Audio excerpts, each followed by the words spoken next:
Graça e paz, povo eleito, né, povo abençoado em Cristo Jesus. Irmão, hoje eu vou trazer um vídeo relacionado aos desengrejados. Essa palavra é muito citada dentro das congregações entre os cristãos, né, no caso os evangélicos, segundo aquele que sai de dentro de uma denominação, esse está desengrejado, né? Desengrejado dos templos, né? Mas de Cristo não. E através disso eu vou citar aqui algumas passagens bíblicas, né?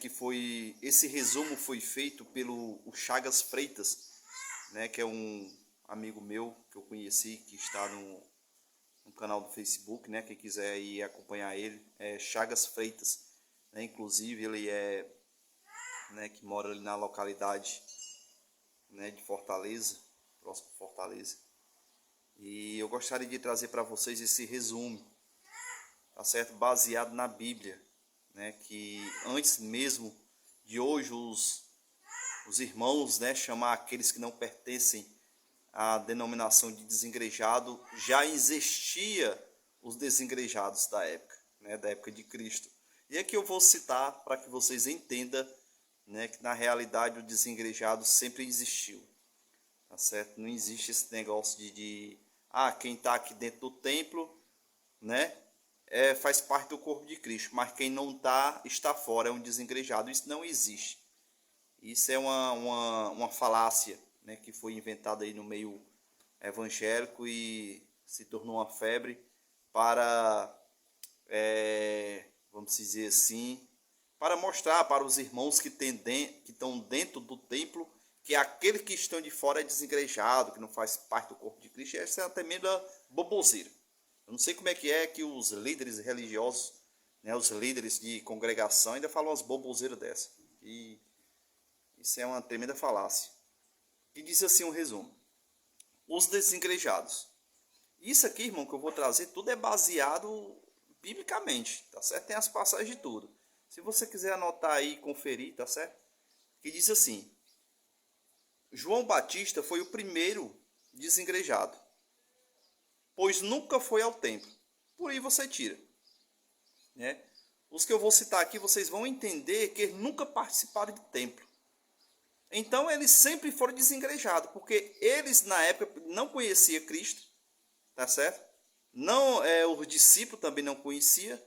Eles eram praticantes da lei, tá certo?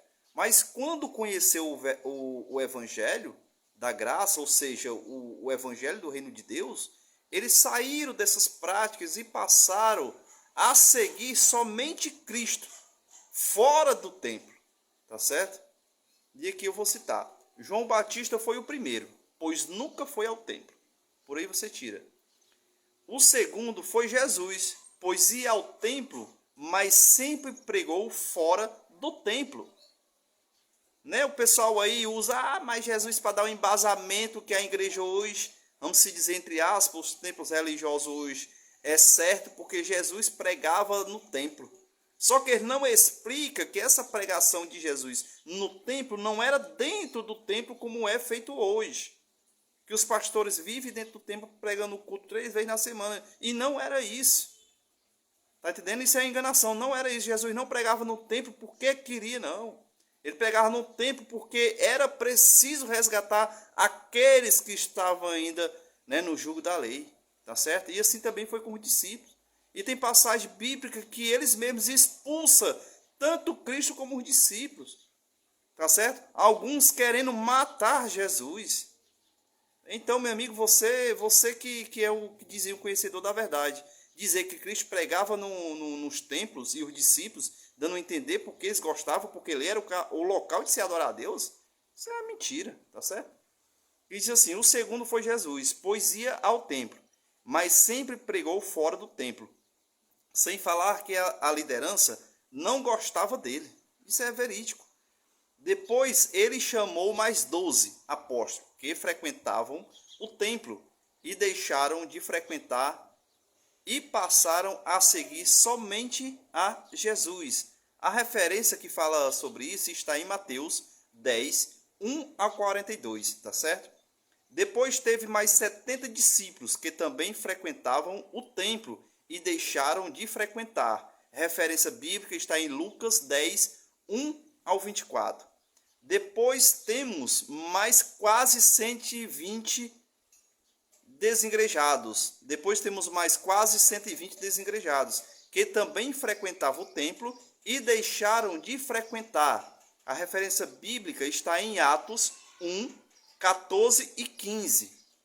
Depois temos mais 3.000 pessoas que frequentavam o templo e depois de terem ouvido Pedro pregando, se converteram e deixaram de frequentar o templo. Referência Atos 2, versículo 4. Depois temos Pedro pregando, né, novamente, e quase 5.000 almas se converteram e deixaram de frequentar o templo. Atos dos Apóstolos 4, 1, 4. E por último, o apóstolo Paulo, um dos maiores desengrejados da história. O Paulo, você sabe, né, que teve um encontro espiritualmente com Cristo, tá certo? E ele passou a pregar para os gentios. Paulo não tinha igreja, meu irmão. Paulo não tinha templo, tá entendendo? Para estar arrastando esse povo para dentro do templo, não. E aqui Pedro, nessas pregações que ele pregou, e essas almas se renderam, não foi para ir para dentro de templo, não. Pelo contrário, elas saíram do templo, se renderam ao evangelho, tá certo? De Jesus Cristo, e ali passaram a seguir a Cristo. Não foi dentro de denominação, não foi dentro de templo, não. Pelo amor de Deus. E por último, né, o apóstolo Paulo, um dos maiores desengrejados da história, total de desengrejados, quase 8.205. Tá entendendo? Foram mais ao templo, ou seja, eles deixaram de visitar templo, porque se converteram ao evangelho. Tá certo? O evangelho de Cristo, o evangelho do reino de Deus. Sabe por que eles se converteram e não foram mais ao templo? A resposta está aqui em Atos 7, 48 ao 51, que diz: mas o Altíssimo não habita em templo feito por mãos de homens, como diz o profeta. O céu é o meu trono e a terra o estrado dos meus pés. Que casa me edificarei, diz o Senhor? Ou qual é o lugar do meu repouso?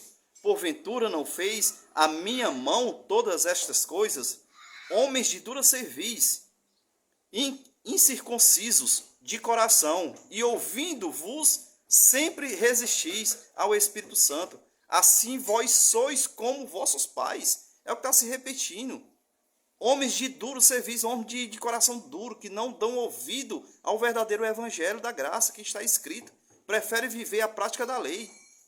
Atos 16, 24 e 25. O Deus que fez o mundo e tudo que nele há, sendo o Senhor dos céus e da terra, não habita em templo feito por mãos de homens, nem tampouco é servido por mãos de homens, como que necessitando de alguma coisa, pois ele mesmo é quem dá a todos a vida e a respiração e todas as coisas.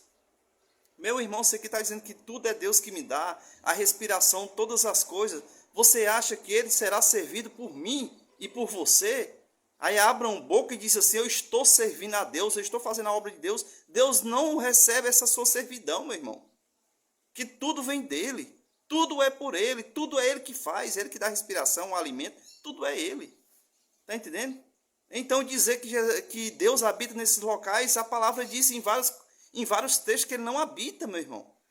Ele não habita. Aí se Deus não habita, eu vou habitar? Deus habita em você todos os dias, 24 horas por dia. É só você se conectar com ele e assim ele estará de prontidão ali escutado, dentro de si, no seu entendimento. Está entendendo? Então esse é um pequeno resumo aí, para quem aí chama nós de desengrejado, com muito orgulho eu sou, porque assim eu estou vivendo o verdadeiro evangelho de Cristo, o bom pastor. Esse deu a vida por mim e por você, tá certo? Não é outros homens aí que se diz, né, vamos dizer assim, o verdadeiro pastor, que não é. O verdadeiro pastor é Cristo. É ele que deu a vida por cada um de nós, tá certo? É ele que quando a gente necessitamos, clamamos e ele nos escuta, tá certo? Então, desde já, graça e paz e que Deus abençoe a vida de cada um de vocês, tá certo?